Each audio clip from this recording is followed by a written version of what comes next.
Hey everybody, so it's a beautiful day in Kiev, and Natalia and I have come down kind of to the city center to explore and go on a ghost hunting quest in downtown Kiev. We're starting off right by this statue to Ivan Franko. Make sure you don't confuse it with the 2,347 other statues dedicated to Ivan Franko. This one is surrounded by flowers, and I'm not sure how else it's different than all the other ones, but they certainly do love statues to Ivan Franko. He must have been one hell of a guy. This one says he lived from 1856 to 1916. So maybe we'll learn something else about him today, and since this is a ghost hunting trip, maybe we will even find his ghost.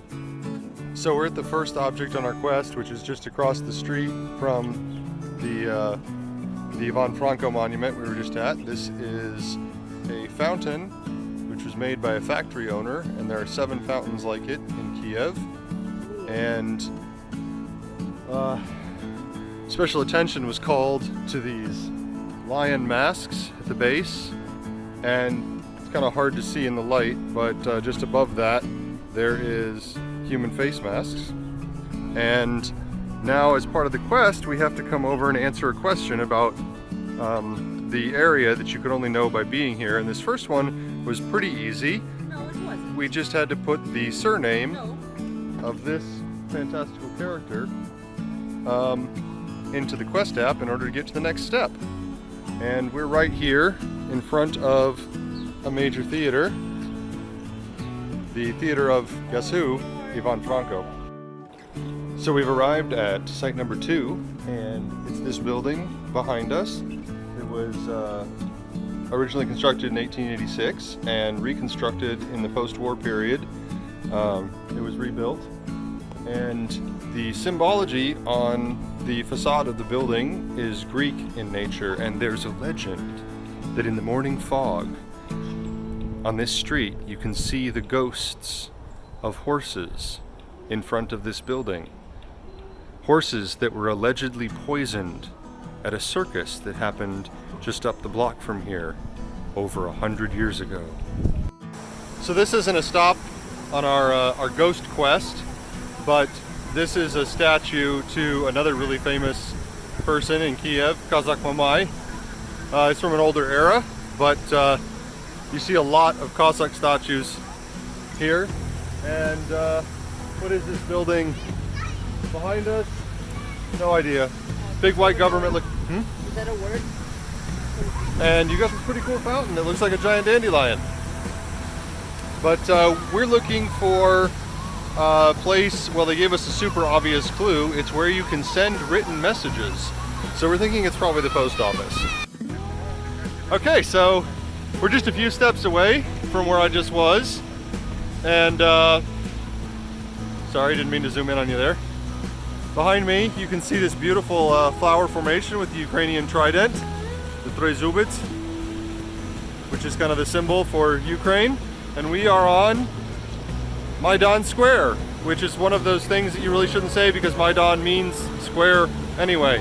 But I was here about 5-6 years ago, and this place was almost a war zone.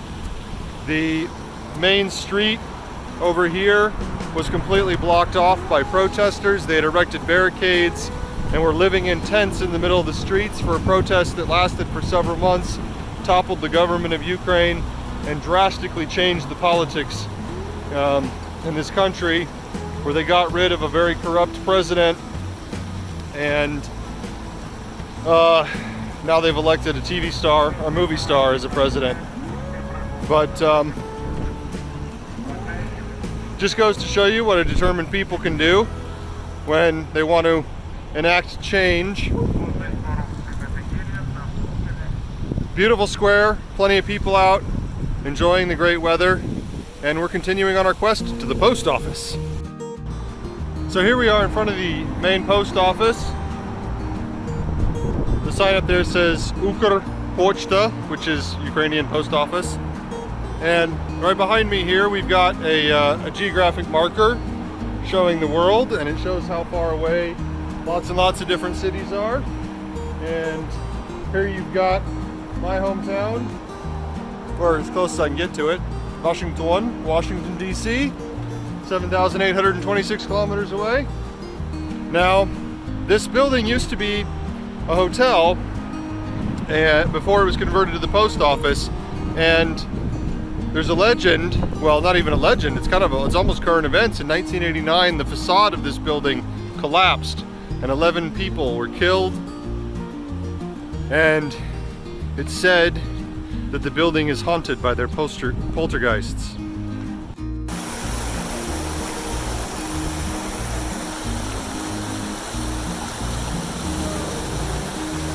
So I realize the noise behind me is probably deafening. I'll try to move away from the fountain.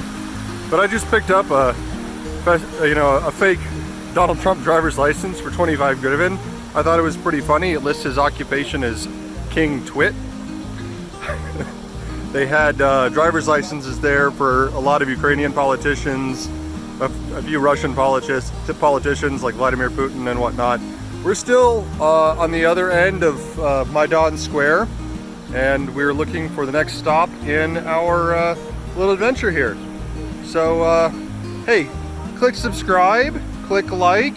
It helps me out, makes me want to make more videos of exploring Kiev, Ukraine, and the rest of the world. So, help us out. One thing I love is when government agencies have really succinct names to them.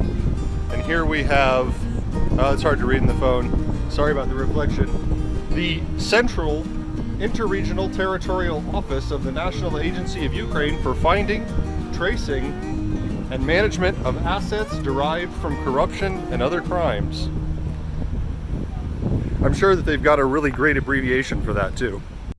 So we've walked a few blocks from the Maidan, and now we're by the Molody Theater, the youth theater, the young theater, and according to legend, there was a production here where a ghost was seen on stage, and there's a photograph of it in the theater, and they never figured out who the ghost was, but it was spooky.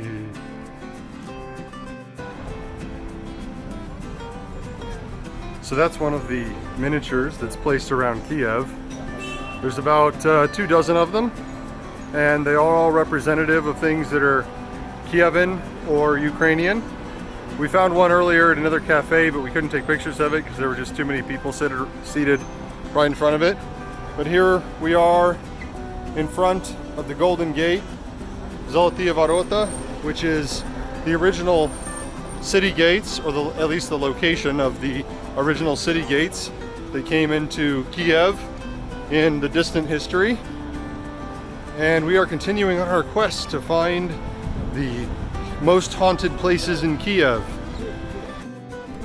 Here we find ourselves in front of the next building, the Gorsky House, where supposedly this wealthy landowner from the 19th century built this beautiful palace behind us, and he had a mistress. Her spirit still haunts the halls to this day.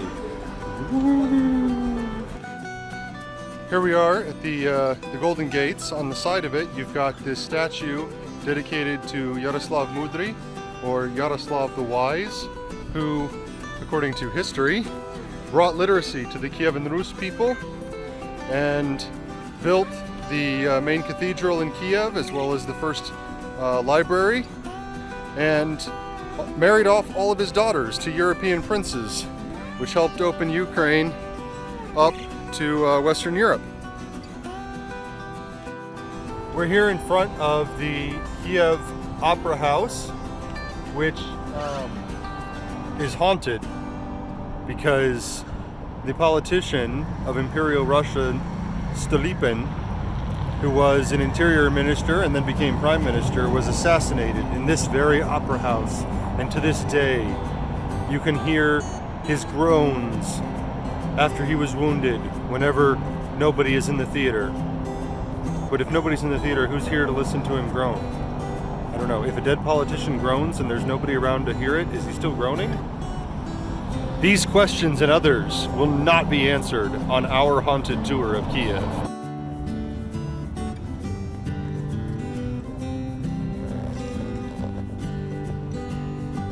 Here we are in the park, right outside of Chavchenko University, which is right across the street from us. We've come to the little chess area where there are lots and lots of tables and people playing chess on this side, and over here we've got backgammon. And it's a beautiful day in Kiev. People maybe aren't following social distancing as well as they should, but we're doing all right. You can sit down with any of these guys here. They'd be more than happy to play a game of chess with you. I've done it several times myself. You can spend the whole day here. Some of them are here every day, and all of them are quite good at what they do. So here we are at Chavchenko University, affectionately known as the Požárная Stanция, the firehouse, because it's bright red color. Right across the street from it is the the park, where all the students hang out, and centerpiece, of course, is the statue of Chavchenko himself.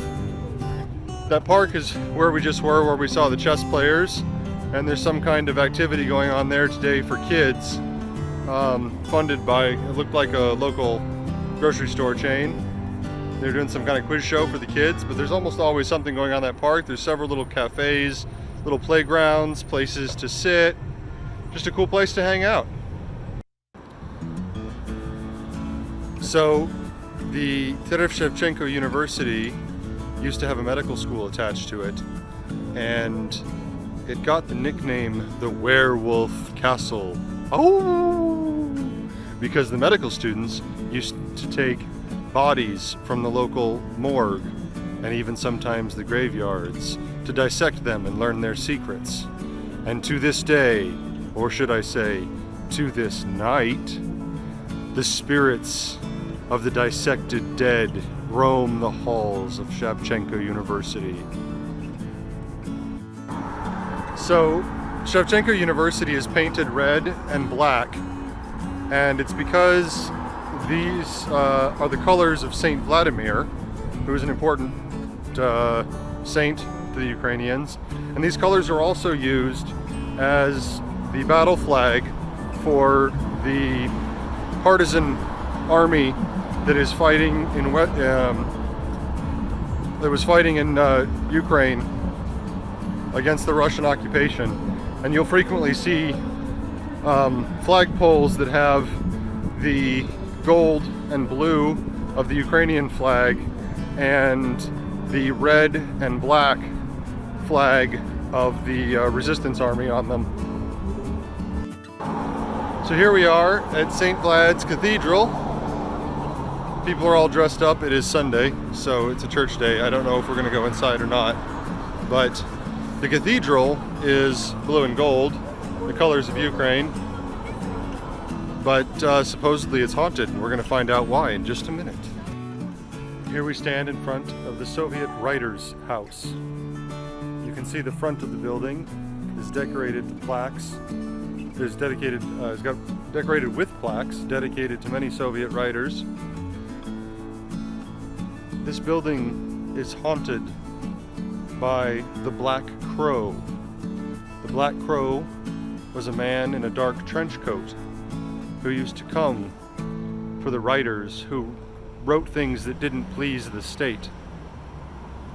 And he would greet them at the door, and they would never be seen again. And so the Black Crow and the many writers that disappeared along with him haunt this building to this day.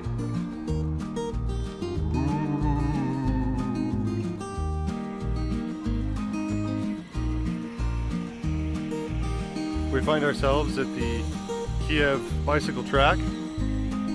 Here behind me, outdoor bicycle track with a giant painting on the side of that apartment building of a man on a bicycle, as you can see. And got a pretty nice Olympic-sized track here. Nice little park where people can hang out. And, of course, our little miniature bicyclist, hidden away as another cultural artifact of Kiev. We're off to our last stop on the ghost tour. Wish us luck. Well, we've come to the end of our quest, and it is the statue that is carved in, well, not carved into the tree. It looks like it's made out of plaster to me. But it's in this tree in a park, and I don't really want to give away its location, so I'm not going to pan the camera around. I'll let you come here and hunt for it on your own. But it's a really nice little park, not too far from the city center. And we've completed our quest to find all the ghostly places in Kiev. And we ranked 237 out of 270 people who have done this quest. So